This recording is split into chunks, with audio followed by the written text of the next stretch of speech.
ఇప్పుడు మీరు బిగ్ బాస్కి వెళ్ళడానికి మెయిన్ రీజన్ ఏంటి? మెయిన్ రీజన్ అంటే ఇప్పుడు నేను కామన్ పర్సన్ నా కామన్ లైఫ్లో నుంచి Bigg Boss is very big. అలాంటి స్టేజ్ రావడం is very big for common people. అలాంటి స్టేజ్ వచ్చాక దాన్ని వదులుకోవడం అనేది అదొక పిచ్చి రీజన్స్తో చాలా మంది వదులుకుంటున్నారు. ఇప్పుడు మన లైఫ్ డిస్టర్బ్ అవుద్ది, మనకి ఈ స్ట్రెస్లో ఆ స్ట్రెస్ ఎందుకు, ఇవన్నీ రీజన్స్తో నా ఫ్రెండ్స్ ఉన్నారు, వాళ్ళు అప్లై చేయరా నాతో అప్లై చేయంటే ఎందుకురా, మనకి మన లైఫ్ ఉంది, మనకి మన ఇంట్లో ప్రాబ్లమ్స్ ఉన్నాయి, అంటే నాకు కూడా ఉన్నాయి, నువ్వైతే పెట్టు ఫస్ట్ అని నేను అంటే చాలా మంది వినలేదు. ఆ స్టెప్ తీసుకోవడానికే స్ట్రెంగ్త్ ఉండాలి ఫస్ట్ నేను అనుకున్నాను. ఎందుకంటే నా కామన్ ఎవరైతే నా ఫ్యామిలీ ఉన్నారో, నా ఫ్యామిలీ ఫ్రెండ్స్ ఉన్నారో, దే డింట్ కమ్ ఫ్రెండ్.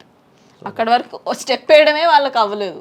దాని తర్వాత అక్కడి నుంచి ఇన్ని స్టేజెస్ ఫామ్ అయ్యి ఇన్ని స్టేజెస్ క్రాస్ అయ్యి అక్కడికి వచ్చాక బిగ్ బాస్ అంటే ఎందుకు అంటే ఏమంటాం, చాలా రీజన్స్ ఉంటాయి వెనక. ఒక్క రీజన్ అని అయితే ఉండదు. ఒక్క రీజన్ తోటి స్టాండ్ తీసుకుంటే ఒకటే రీజన్ పోయింది అనుకోండి, బిగ్ బాస్ వద్దనుకుంటాము.